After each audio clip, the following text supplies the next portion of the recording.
Hello guys, કેમ છો બધા? મજામાં? જય માતાજી બધાને. તો છેલ્લા બ્લોગમાં તમે જોયું કે બધા કેવા એક્સાઇટેડ હતા ગેલા સોમનાથ જવા માટે.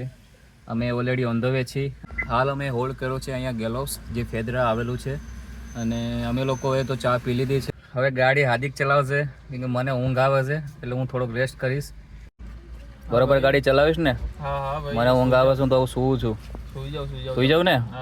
ઓકે. તો હાર્દિક કહે છે વાંધો નહીં, સુઈ જાઉં, હું ગાડી ચલાવીશ. મજા આવી ને? બેટા હવે ડ્રાઇવિંગ હાર્દિકનું છે કે કહેવા માંગશો તમે? એટલે વાંધો નહીં. હવે હા, હવે તો સુઈ ગયો તો એ તો હતા ગાડીમાં. અચ્છા એટલે ઊંઘ થઈ ગઈ પૂરી એની. અચ્છા, ઊંઘ પૂરી થઈ ગઈ છે એમ ને? તો બીક જેવું લાગતું નથી ને તમને? ના ના, એ તો સમજી ગયો છે. 60-70 જ જશે. તમારે આગળ બેસવું છે? ના ના, અહીંથી મને દેખાય છે. તો પપ્પા એવું કહે છે કે વાંધો નહીં આવે, હાર્દિક 60-70 ઉપર નહીં જાય. એ તો હવે જોઈએ હવે આગળ. તો હજી અહીંયાથી ગેલા સોમનાથ ખાસો દૂર છે. કે આજનું મોસમ પણ બહુ સારું છે, વરસાદ પાછો ચાલુ થઈ ગયો છે. તમે જોઈ રહ્યા છો ગેલોકમાં કેટલી ભીડ છે. એટલો વરસાદ પડી રહ્યો છે તો પણ લોકો અહીંયા ઊભા રહે છે. તો ફેદરાથી અમે નીકળી ગયા છીએ અને અત્યારે રસ્તામાં છીએ. જોઈ શકો છો તમે, બહુ જ વરસાદ પડે છે હાલ. ફેદરા સુધી કોઈ વરસાદ નહોતો, ફેદરા પછી વરસાદ ચાલુ થઈ ગયો છે. હાર્દિક અત્યારે ગાડી ચલાવે છે. જેમ પપ્પાએ કીધું તેમ ગાડીની સ્પીડ અત્યારે 60 થી 70 જ છે, એનાથી વધારે ગઈ નથી. અત્યારે અમે બિલેશ્વર માંથી જઈ રહ્યા છીએ અને ટૂંક સમયમાં અમે ગેલા સોમનાથ પહોંચી જઈશું. અહીંથી ગેલા સોમનાથ આશરે 10 થી 12 કિલોમીટરના અંતરે છે.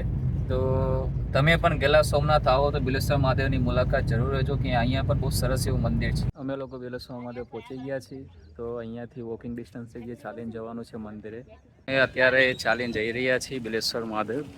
પપ્પા ઊભા તો રહો યાર, ક્યાં આગળ અહીંયા ઘણી બધી દુકાનો છે. જોઈ રહ્યા છો પોલીસ ફોલો પણ ઘણો વધારે છે અહીંયા. અમે બિલેશ્વર મહાદેવ પહોંચી ગયા છીએ. તમે જોઈ રહ્યા છો કે અહીંયા આજુબાજુ પાણી છે, અહીંયા રેડ છે, અને પાછળ રમકડાને બધું મળે છે અહીંયા.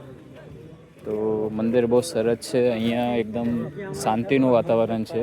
જય બિલેશ્વર મહાદેવ. બિલેશ્વર મહાદેવ તો અમે પહોંચી ગયા છીએ, પણ તેની પાછળ કંઈક જંગલ જેવું છે જ્યાં બધા જઈ રહ્યા છીએ. તો અમે પણ એમની પાછળ જઈએ છીએ કે આગળ જોઈએ કે શું છે.